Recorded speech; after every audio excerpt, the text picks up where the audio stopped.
Yeah, look, he's right to go. Obviously, he was very close last week. He's trained really strongly, and it's good to have him back because he's such an important player for us. He plays with that competitive spirit, and he's fully fit. Looking forward to getting him back in the team. What's the status of Weaver's ankle? Yeah, look, he trained yesterday away from the main group, but he'll be fine. It certainly wasn't as bad as we first thought. He's trained. He'll do a bit more tomorrow, but at this stage, he's right to go. Without Cox, how do you expect Collingwood to do? He's been such a big part of the way they've played before the ball. What do you expect them to do different in their lineup? Yeah, look, it's hard to predict. They obviously got some options in going a little bit taller if they want, but probably in first thoughts they might go smaller. So they've got some really elite small players that can mark the ball above their head. So they're quick. They apply lots of pressure. So I think we're preparing for both structures, tall and small. But with the conditions, it might be a smaller option.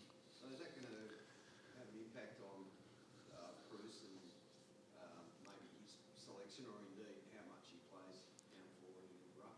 Yeah, that's something that we're certainly looking at, as a coaching group about our best structure. Obviously, we know the conditions are going to be pretty wet, so we've probably struggled for key forwards in the last few weeks in terms of our availability with Tom McDonald and Sam Wiedemann being out of the team. But Harrison Petty's someone that's proving a real highlight for us in that space. So whether we just use him or we go with the extra tool, we'll just wait and see on that. A bit of talk about Angus Brayshaw this week.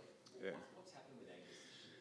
We've seen him fall off, not dramatically, but his form is nowhere near last year. Yeah, look, I've been really intrigued with the chat around Angus. He had an outstanding season last year, and we all saw offensively, what that brought to the footy club, and he's an incredibly valued player, and he's worked incredibly hard in a few areas this year, and his training's been to a really high standard. And statistically, if you just look at purely statistics, offensively it probably doesn't look as good a year, but we think he's really started to round his game out in some other areas, and I think the offensive nature of his game will come back pretty quickly.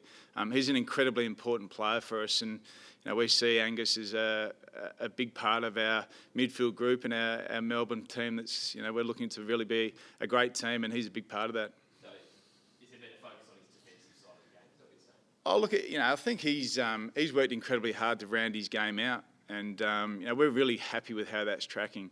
Clearly, he's got an offensive strength that we've all seen, and that's going to come back into his game.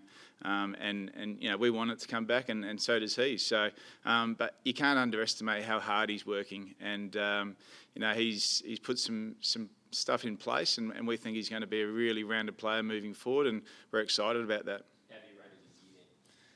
Oh, look, it's been challenging. There's no doubt about that. He's had to work hard on some areas of his game to continue to improve, and we feel he's done that.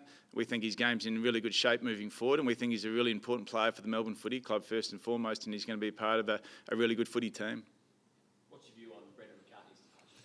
Oh, look, it's first you probably need to look at his contribution that he's made to the Melbourne Footy Club. He came to our club when we were in a really difficult situation and a rebuilding phase, and he's worked incredibly hard to help build the club up over a 4 or 5 year period, and he's a really close mate of mine and been an unbelievable mentor. And some of the selfless roles that we've asked him to do, and moved him around into different positions, has been incredible selfless on his part.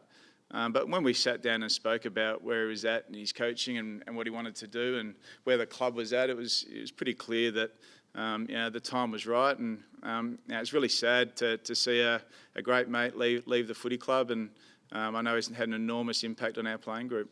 He's the sort of guy that really challenges people. Is at times that's been interesting? Oh, not at all. No, he coaches the right way. He has conversations, but he has great empathy for his players. He works really closely with them at developing the fundamentals, and that's one thing that the legacy that he will leave with our playing group, the development of their fundamentals and their craft, and some of the work that he's done with some of our younger players has been incredible. Would someone like Alan Richardson interest you coming to Melbourne? I think this is the time of year where you get linked to a whole range of different people, whether it's coaches, players, staff, So we're going through all those things, and there's people here that are looking forward to the opportunities that may present. There's some great footy people out there. Alan's one of those. So, there's people that are looking at that. But for me right now, it's so important that I focus right on this week. We've got 3 weeks of footy left where we can continue to try and find our method and efficiency on both sides of the ball. Your skill levels let you down a bit in recent times. Yeah. Is there a lack of confidence there? You're confident the players will still take the game on, even though at times it's letting them down? Yeah, look, I think you saw that on the weekend, in the first half against Richmond when the conditions were pretty good. The players moved the ball in a way that was pretty efficient. Yeah, there were still some mistakes, but, I thought we challenged Richmond for a half of that game until the conditions changed a little bit. So there's certainly some elements that in our game that are starting to come back.